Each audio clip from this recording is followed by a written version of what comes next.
O Senhor esteja convosco. Ele está no meio de nós. Proclamação do Evangelho de Jesus Cristo segundo São Lucas.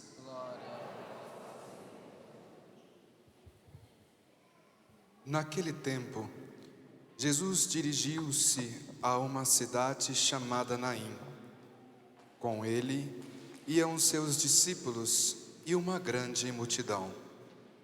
Quando chegou à porta da cidade, eis que levavam um defunto, filho único, e sua mãe era viúva. Grande multidão da cidade a acompanhava. Ao vê-la, o Senhor sentiu compaixão para com ela e lhe disse: não chore. Aproximou-se, tocou o caixão e os que o carregavam pararam. Então Jesus disse: jovem, eu te ordeno, levanta-te. O que estava morto sentou-se e começou a falar. E Jesus o entregou à sua mãe.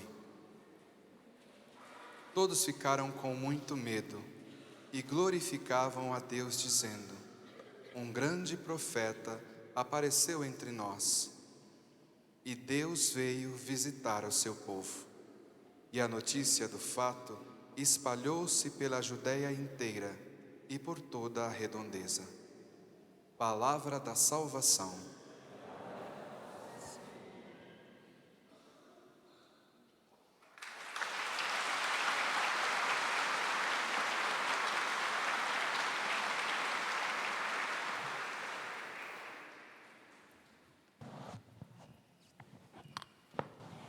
Ave Maria, cheia Bendita sois vós entre as mulheres, e é o fruto do vosso ventre. de Jesus. Santa Maria, Mãe de Deus, rogai por nós, pecadores, agora e na hora de nossa morte. Amém. Hoje, em nossa liturgia, nós somos convidados a conhecer um pouco mais de uma virtude que se chama compaixão, a partir do próprio Jesus. Compadecer significa sofrer com. É a virtude que nos dá a capacidade de compartilhar com o sofrimento do outro. E diante do outro, não ter nenhuma atitude de indiferença, mas se colocar aí, ao seu lado, sem nenhum tipo de julgamento. No Evangelho de hoje, e no próprio Jesus, nós encontramos a plenitude dessa virtude. Ele é o ápice da compaixão. Não é somente um Deus que se inclina lá do alto sobre o seu povo, mas um Deus que vem ao nosso encontro. Um Deus que se coloca no meio de nós, numa atitude de compaixão, e sofre conosco das nossas dificuldades, das nossas misérias e limitações. Quando no Evangelho de hoje, Jesus ele se depara com essa viúva que chora o seu único filho morto. Então, quando via junto com o Padre José hoje pela manhã, ele dizia: a primeira atitude de Jesus, ele não passa a largo, ele se detém diante do sofrimento daquela mulher. Jesus, ele se detém, não deixa passar despercebido, Não finge que não vê, mas vai ao encontro dessa mulher, aproxima-se dela e diz: não chores. E não só isso, a segunda coisa, ele toma uma atitude de resolver a situação. Ressuscita o menino. Devolve a vida a este menino. E aí nós vemos duas coisas. Não é só a ação de Deus àqueles que estão sofrendo. E quando eu digo estão sofrendo, quantas mães não se encontram nesta realidade, desta viúva? Talvez não chorando um filho morto fisicamente, mas chorando um filho que está vivo ou morto neste mundo pelas escolhas da sua vida. Nós que estamos mais próximos daqueles que vivem uma vida de drogadição, que buscam a recuperação, caminhamos juntos com as famílias, o quanto é forte esta realidade.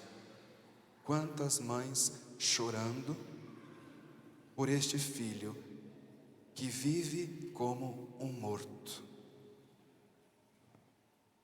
E a atitude de Jesus em relação àquele que está prostrado, àquele que está caído, é de levantar. Jesus não só olha com compaixão àquele que sofre, mas coloca de pé e diz: jovem, levanta-te. É uma palavra de força, é uma palavra que expressa a vontade de Deus para os tempos de hoje. Juventude, levanta.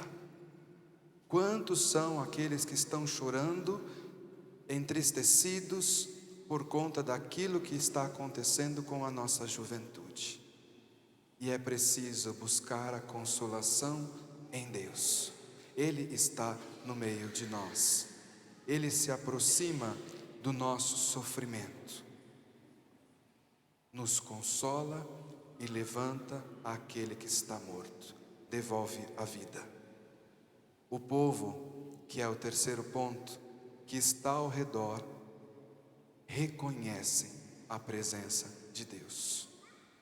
Se nós fôssemos chamar pessoas para testemunhar, sobretudo aqueles que percorreram este caminho da droga, quantos testemunhos de ressurreição. Pessoas que estavam mortas, famílias que estavam dilaceradas, mas que confiaram em Deus, e Ele fez, e Ele ressuscitou. Quando Jesus se aproxima da viúva, há alguns teólogos que dizem que naquele momento ele enxerga naquela viúva a sua própria mãe e vai ao encontro dela. Aquilo que ele não faria de imediato com a sua mãe, ele corre ao encontro daquela viúva, porque é importante nós entendermos o contexto. Além da dor da morte, por ser uma viúva, esta mulher ficaria à margem, ela seria desprezada. Também nesta atitude, Jesus não só dá o filho de volta, mas ele restitui a esta mulher que ficaria abandonada esta graça.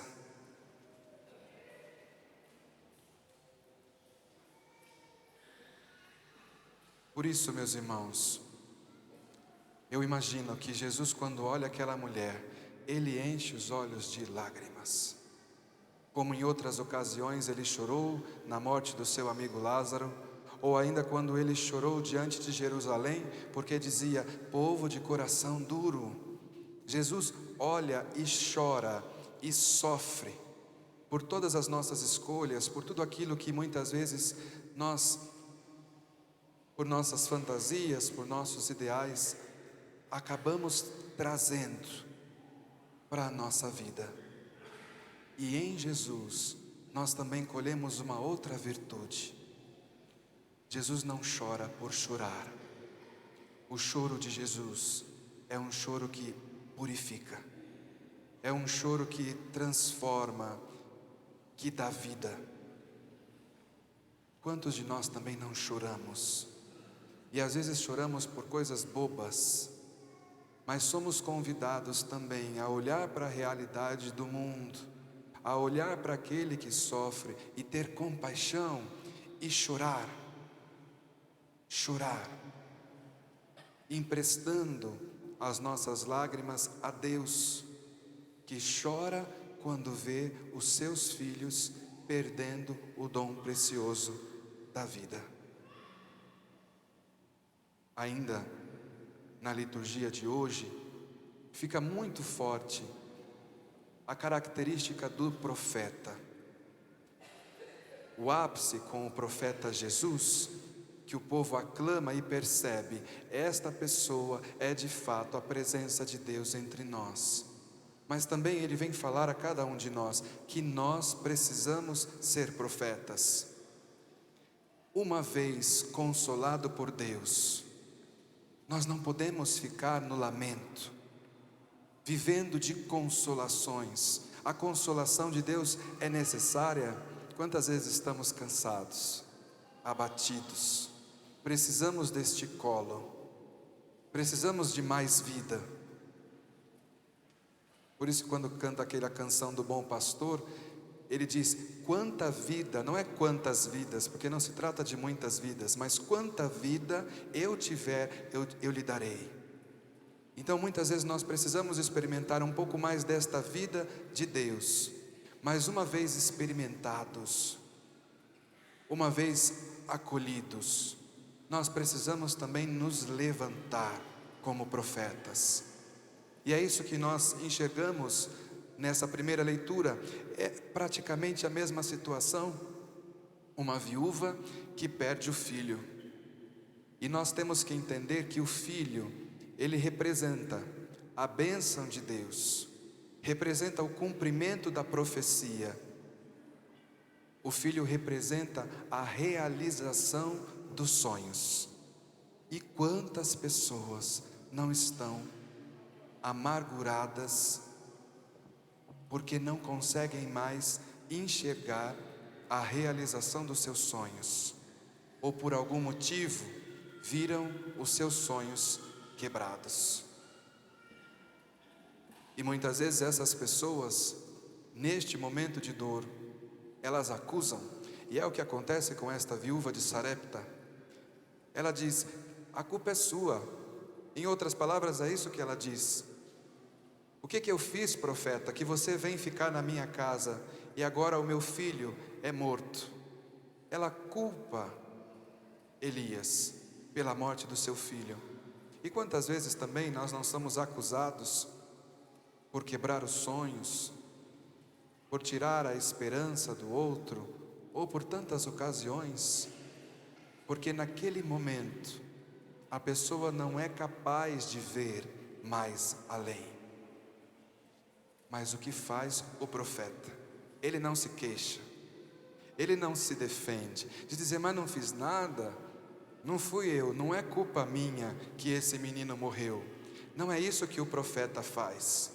O profeta se retira, toma o menino em suas mãos, assume o problema, assume a dificuldade, toma o menino nas suas mãos, leva o menino no seu quarto, coloca sobre a cama e reza, clama, pede a Deus para que faça o milagre, para que devolva a vida. Meus irmãos, quantas vezes nós estamos na defensiva?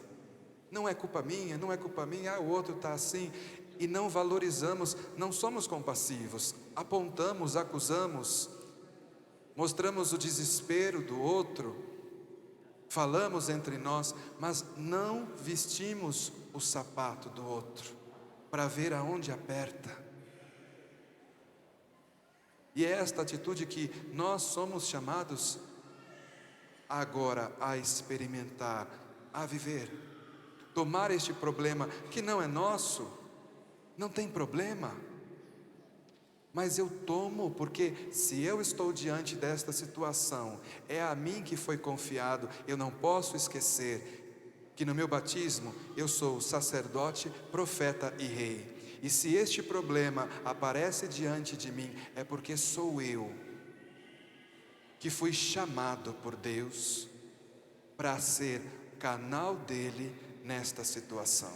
Então, ser profeta também significa reconhecer que Deus quer agir também por meio de nós e dar esta oportunidade, dar este espaço de sair da condição somente daquele que quer receber para doar. E quando nós doamos, nós nos alegramos.